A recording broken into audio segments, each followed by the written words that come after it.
Salut tout le monde et bienvenue à Promener son chien réactif, notre balado sur comment promener son chien réactif. Et aujourd'hui, je voulais vous parler d'un sujet qui est super important, qui touche vraiment, là, je le sais que dans les derniers balados, on a parlé d'autres choses, mais là, je veux vraiment qu'on retourne au fond à la réactivité et il y a une erreur que je vois tout le monde faire. Et j'ai pensé à ça parce que un peu plus tôt, j'étais en train de faire une séance d'entraînement avec Sky.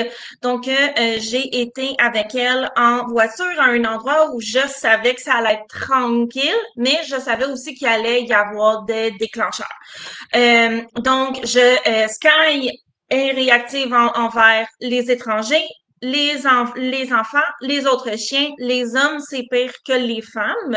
Mais au niveau des objets, ça va bien. Donc, on n'a pas de peur au niveau des voitures, des gros sacs poubelles, mais au niveau de tout ce qui est vivant, donc, les étrangers, les chiens, c'est plus difficile. Et j'ai été faire cette pratique-là avec elle et ça l'a été super bien. J'étais fière d'elle, j'étais fière de moi aussi et je pense que c'est quelque chose qu'on ne célèbre pas assez en réactivité. Nos bons coups à nous parce que régler la réactivité, là, je prends de l'avance, c'est une question de duo. C'est une question d'être ensemble. Donc, c'est pas juste le chien, c'est vous et le chien ensemble qu'on veut venir au fond, où on veut venir faire nos interventions. Et pendant que j'aidais la petite avec différentes choses, finalement, ça allait tellement bien que on a passé proche d'une cour d'école et je sais pas si c'est le hasard de l'heure, mais il s'est mis à avoir soudainement plein de gens.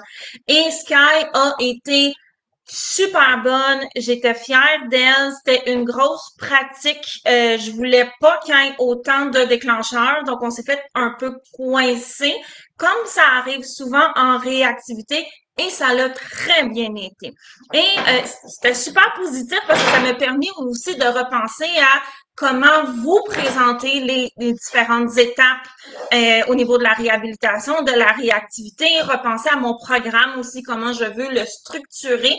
Euh, et, et, je, et cet élément-là, au fond, que les gens oublient beaucoup. Et justement, hier, j'étais dans une consultation privée, parce que j'en fais d'ailleurs, si vous en avez besoin, j'en fais maintenant, vous pouvez me contacter en privé. Mais j'étais dans une consultation privée et il y avait cette erreur-là aussi qui a été faite. Donc, c'est quelque chose qui est commun, c'est quelque chose qui est courant, c'est quelque chose que tout le monde fait et c'est quelque chose de simple que si vous appliquez, ça va énormément faire une différence lorsque vous promenez votre chien réactif.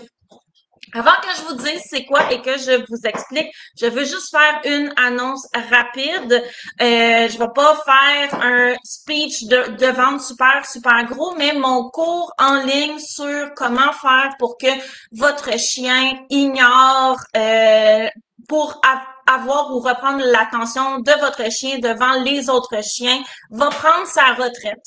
Donc, au vendredi noir, ça va être la date limite pour vous le procurer. Parce que, comme je disais, il va prendre sa retraite et je vais restructurer mon programme et au fond, les informations qui sont dedans vont dans ce cours-là, vont s'en venir dans le programme avec d'autres éléments vraiment mieux structurés. Donc, si vous voulez le cours, c'est la fin. Après ça, il va prendre sa retraite. Donc, il ne sera plus disponible et c'est le moment pour vous le procurer. C'est un excellent cours.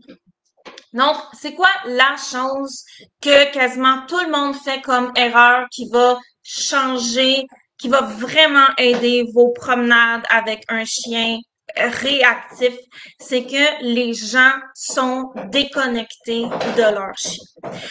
Et pour ça, ici, il y a un truc simple que je dis à tout le monde, que ce soit en réactivité, que ce soit au niveau du rappel, que ce soit lorsqu'on parle de focus, au fond, à chaque fois qu'on a besoin d'avoir cette connexion-là avec notre chien, c'est que vous pouvez parler à votre chien. Quand on parle à notre chien, c'est pas juste pour lui donner des ordres, c'est pas juste pour lui donner des commandes.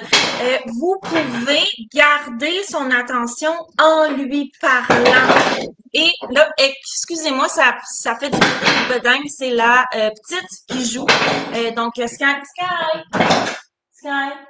tu peux-tu jouer avec ça? Ça va faire moins de bruit. Donc, Sky est en train de s'amuser avec une corne de buffle sur la céramique et ça fait beaucoup de bruit. Donc, je m'en excuse. C'est ça, les bébés chiens. Et comme je disais, lorsque vous avez besoin de l'attention de votre chien, que ce soit marche en laisse, rappel, focus, réactivité, vous pouvez parler à votre animal. Vous n'êtes pas obligé d'être muette. Et ça, c'est une erreur que beaucoup de gens font. C'est qu'ils n'utilisent pas leurs mots pour guider leur chien, numéro 1, et numéro 2, pour garder la connexion avec votre chien.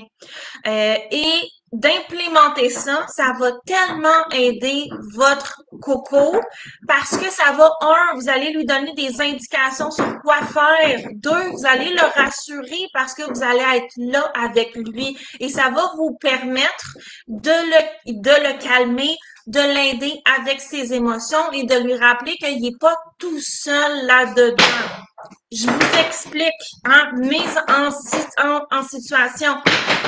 Là, Sky s'amuse à lancer son jouet dans les airs pour qu'il cogne à terre. C'est le vacarme. J'espère que vous m'entendez bien quand même.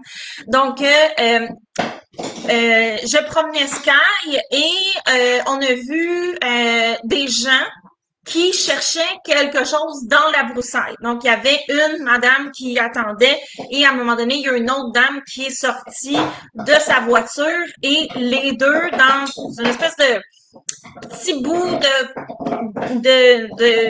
où il y avait des herbes hautes, elle cherchait par terre. Donc, c'était bizarre, c'était étrange et Sky trouvait ça vraiment particulier. Et lorsqu'on a un chien qui a des craintes, quand les gens ont des comportements étranges, c'est sûr que notre chien va avoir de la difficulté. Et une des premières choses que vous pouvez faire avant même que votre chien commence à réagir, c'est de lui dire, ben oui, je l'ai vu. Ben, il y a des madames qui font ça. C'est pas grave. Viens-t'en, on continue. Et de juste utiliser vos mots, votre voix pour accompagner votre chien dans son émotion, son examen des choses qu'il aime moins, même si pour nous, c'est anodin. Un autre exemple de ça, qui est encore plus concret au niveau de la réactivité, quand on a passé proche de la cour d'école, j'ai rappelé Sky, je lui ai donné de la nourriture et on a avancé, mais tout le long où on avance, je continue à lui parler avec un ton de voix qui est calme, qui est rassurant, qui lui fait savoir qu'elle n'est pas toute seule là-dedans et je vais utiliser mes mots pour être capable de l'accompagner parce que oui, si le degré de déclencheur est vraiment trop élevé, je vais lui donner croquettes, des biscuits, si j'ai besoin de la garder avec moi. Mais si le déclencheur, il est là, elle l'aime pas, elle l'a pas vu, mais là, il faut qu'on passe, parce que c'est souvent ça le problème en réactivité, c'est que des fois, on se fait coincer. Je peux utiliser mes mots, parce que c'est pas quand on connecte avec notre chien en réactivité, c'est pas juste quand on donne le biscuit. Et ça, c'est l'erreur que les gens font. C'est qu'ils donnent un biscuit, ils donnent un biscuit, ils donnent un biscuit, ils en ont plus, fait qu'ils vont s'en chercher un autre, puis là, par le temps qu'ils tendent à leur chien, mais le chien, il est parti aller fixer le déclencheur, il recommence à réagir. Bien entendu, on veut s'entraîner à être prompte à aller chercher des biscuits et les donner au chien. Ça, c'est important. J'ai vu du monde qui prenait 45 minutes à se décider à aller chercher le biscuit, puis là, ils gossaient avec des ziplocs, là, OK? Donc, étant chose numéro un, quand on est dans une situation de réactivité, votre matériel doit être accessible facilement. Mais reste quand même que je peux pas donner à un moment donné, j'en ai plus dans ma main des biscuits parce que j'ai ma laisse, les biscuits, le chien, je surveille mon chien, le déclencheur, qu'est-ce qui se passe aux alentours. Mais vous pouvez utiliser vos mots pendant ce temps-là pour garder la connexion. Ce n'est pas juste le biscuit qui amène la connexion. Vos mots aussi continuent de faire savoir à votre chien qu'est-ce que vous attendez de lui, qui est pas seul, qui est accompagné, et ça va l'aider énormément. Donc, là, ce que j'ai fait avec Sky, j'y donnais de la nourriture et entre les biscuits que j'avais dans les mains, je continuais à lui parler. Je lui disais qu'elle était championne, je lui disais qu'elle était bonne, je lui disais qu'elle faisait des gros efforts, que c'était le meilleur petit ciot.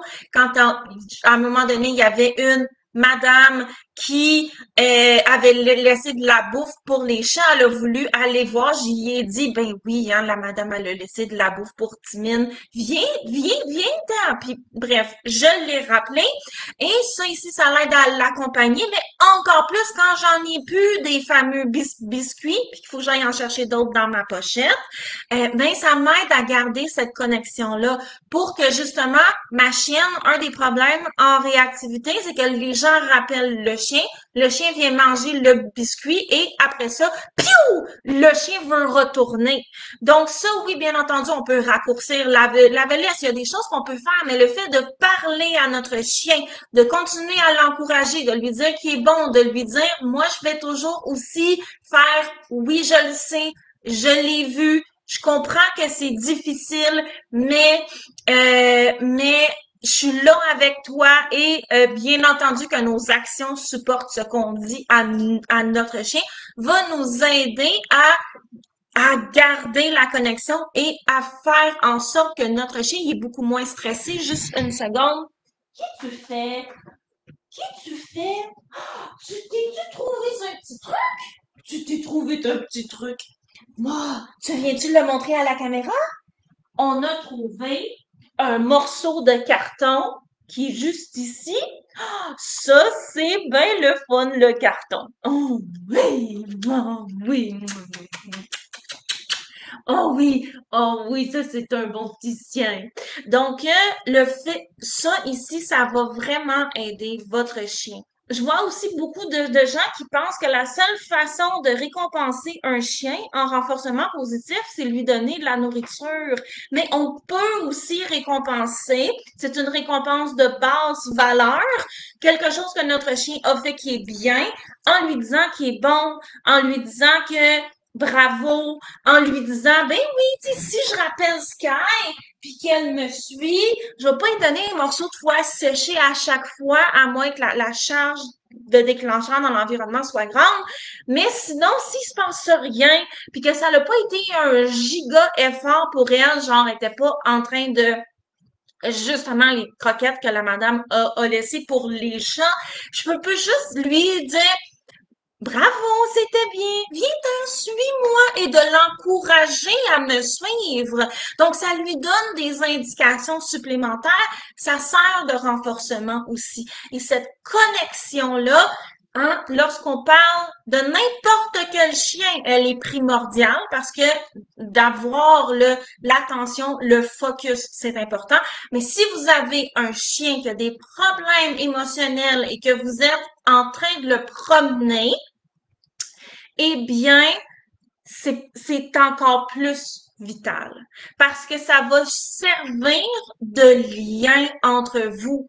Oui, la laisse est un lien entre vous et vous devez apprendre, vous, pour pouvoir apprendre à votre chien comment l'utiliser pour que ce ne soit pas juste une bataille entre vous qui voulez aller quelque part et votre chien qui veut aller à une autre place, mais ça reste quand même un outil de restriction. C'est pour ça qu'il y a des chiens qui sont réactifs en laisse, mais pas hors laisse.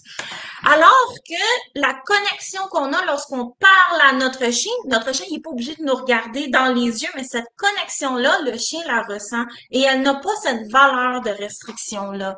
Donc ça ici, c'est très important. Un autre exemple, là, je lâche la réactivité. Mais pas tant parce que ça se transfère.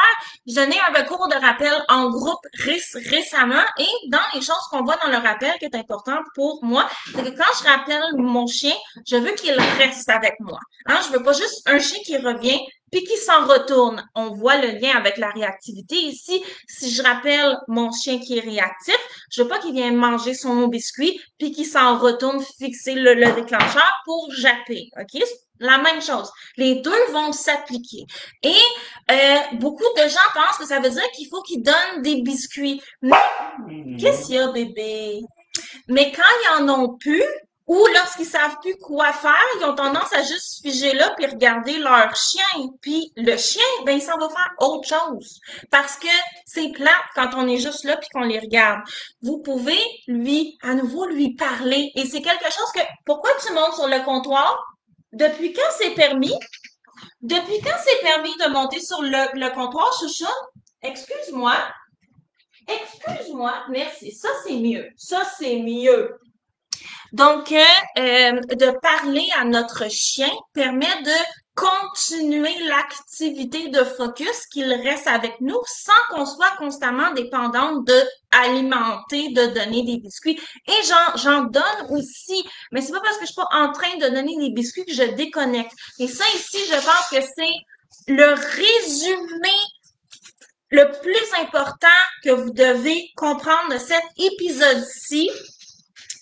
Puis, si vous appliquez ce que je vous ai dit, ça va vous donner un énorme coup de pouce en réactivité et dans tout ce qui touche le focus, c'est que le fait, si vous voulez l'attention de votre chien, si vous voulez garder son attention, vous ne pouvez pas déconnecter. Vous devez rester avec lui. Et le fait de parler à notre chien permet de rester avec lui. Non seulement de l'apaiser, non seulement de servir de forme de renforcement, aussi, comme on a vu, de lui donner des indications sur qu'est-ce qu'on veut qu'il fasse. Donc, quand je suis en réactivité et qu'il y a des déclencheurs, je suis avec mon chien et je lui dis qu'est-ce qu'on va faire.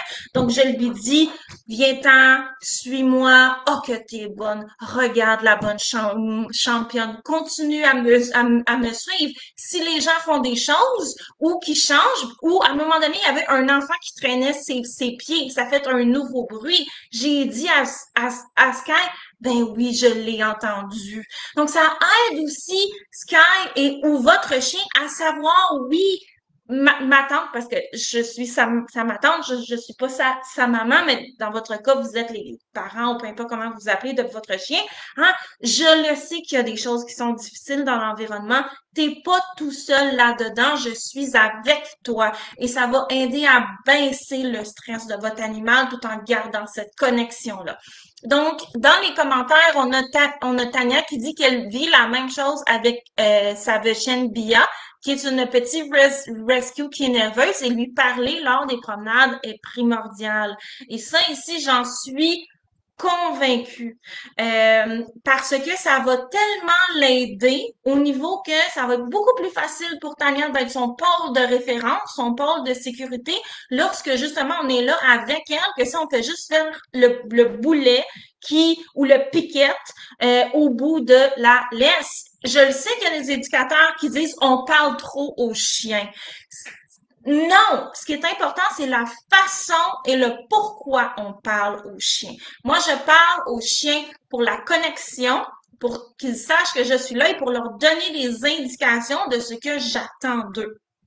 Donc, on a Catherine qui dit la connexion voix vocale avec notre chien est super importante. Exactement. Et c'est un détail qu'on oublie tellement souvent alors que c'est gratuit.